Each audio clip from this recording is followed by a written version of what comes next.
आज चाहिँ म अङ्कलको घर आएको काकीले गर्नुभएको मेहनतले चाहिँ यार खाना खतरा फलेको सरी यो माटै सरी के साह्रो फलेको हेरिहाल्नु राम राम राम यसलाई भन्छ विकासको लहर। ल हेरिहाल्नु बाजेले पनि टका अम्बो अम्बो खतरा फलेको ल हेरिहाल्नु अम्बो पनि यति साह्रो फलेको छ राम राम राम यो के साह्रो यो फलेको हुने बेलाको चिल्लो पात साह्रो हुने गरी राम राम यो हुने बेलाको चिल्लो पात हो नहुने बेलाको पिस्रो पात। बाजाले चिप्नु हुँदैछ पाकेको तर यो पनि सबै सुँगुरला हुने मिठो चाहिँ छैन जस्तो लाग्यो। म अङ्कल र काकीको घरमा होइन आएको अनि आएपछि यहाँ चाहिँ अब हाम्रो काकी चाहिँ एकदम मेहनती हुनुहुन्छ कि सबै कुरा हुन्छ नि त। म यहाँ आएर चाहिँ सानोतिनो भिडियो बनाउँछ के छ हजुर देखाउँछ है त। यो अमिलोको रुख चाहिँ हेर्नु न रुख चाहिँ हेर्नु कति सानो छ तर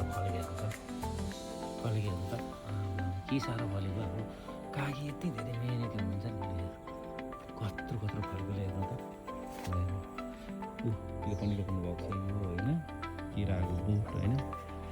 लिची होइन अस्ति यो लिची पनि मैले पुरा खाएँ आएर होइन हेर्नु त कति धेरै छ कि बिरालु होइन किरा पनि के फलेको छ आज मैले मौका पाएँ होइन। हाम्रो आमाहरू चाहिँ मेहनती भयो भने यस्तो हुँदो रहेछ भने हाम्रो काकीले चाहिँ एउटा उदाहरण दिनुभएको छ क्या यहाँ हेर्नु त अम्बक रोप्नुभएको यो पुरै यति धेरै छ नि अर्को पनि रहेछ नि त्यो अमिलो त राम्रो हेर्नु त ल यी यति साह्रो फलेको हो त्यति हुँदा चाहिँ यस्तो हुन्छ है साथी ल हेर्नु यति धेरै फलेको नि राम्रो तिर पनि छ होइन यता छैन लिचीदेखि अमिलो केराको बोट होइन अम्बोक सबै फलेको छ कि अनि म आज चाहिँ मौका पाएँ नि त मलाई थाहा थिएन अगाडि मात्रै टिपेर खाने बानी गरेको यता पनि रहेछ नि त। अब चाहिँ मलाई पनि थाहा भयो नि त पाकेपछि आएर टक्क टिप्दै खाँदै जाने अब मलाई अमिलो खानु मन पऱ्यो भने त होइन अब अमिलो खानु मन पऱ्यो भने त टक्कै आउने फेरि टिपेर खाने एउटा अब आफ्नो घरको जस्तै हो होइन टक्कै आउने टिप्ने खाने हाम्रो काकीको मेहनत कस्तो मलाई एउटामा यसरी फलेको छ हेर्नु नै ओ हेर्नु त यस्तो धेरै फलेको अमिलो यहाँ पनि एउटा फलेछ कतिलो अमिलो त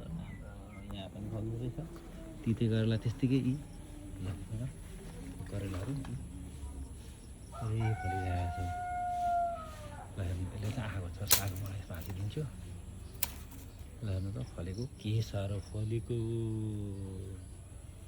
अनि हेर्नु न कस्तो खतरा है राते सुँगुर अरे यो चाहिँ कस्तो खतरा के है यसको नाम चाहिँ के भयो हर्रा कि भर्रा भन्ने यो चाहिँ यस्तो खतरा आउँछ हर्रा काकीले त के साह्रो पाल्नु भएको हर्रा त्यो त राते घिरौँला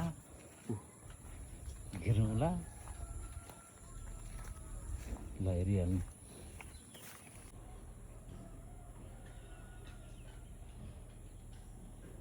हाम्रो उधौली के अरे चुल्हा पूजा हो नि त त्यसको लागि चाहिँ अब काकीले चाहिँ पहिल्यै रेडी गरेर राख्नुहुन्छ क्या हेर्नु है त हो। अनि यो यस्तो यो धान चाहँदो रहेछ होइन चुल्हामा आगो बलिरहेछ ऊ पर के अरे अदुवाको बोट अनि ऊ मगे पनि त्यसरी राख्नुभएको रहेछ। यसरी भार पनि हुनुपर्छ है हाम्रो त यस्तो हुन्छ भार होइन तर यहाँ चाहिँ हाम्रो फेरि काकाले चाहिँ नि फौजी दिमाग लगाउनुहुन्छ कि धेरै फौजी दिमाग लगाएर चाहिँ के हुन्छ धेरै सजिलो हुन्छ नि त हेर्नु त अब चट्ट परेको छ होइन चट्ट परेको है यति छ नि अब टक्क यो चाहिँ यसरी खोलिन्छ क्या हेर्नु है टक्क यो चाहिँ खोलिन्छ क्या एकदम बगाएको छ नि एकदम खुसी लाग्छ मलाई। अनि यतातिर चाहिँ यता चाहिँ धान अब धान पनि चाहन्छ नि त है धान पनि लगाउनु भएको छ तितेपातीको बोटो पनि रहेछ कि यहाँ त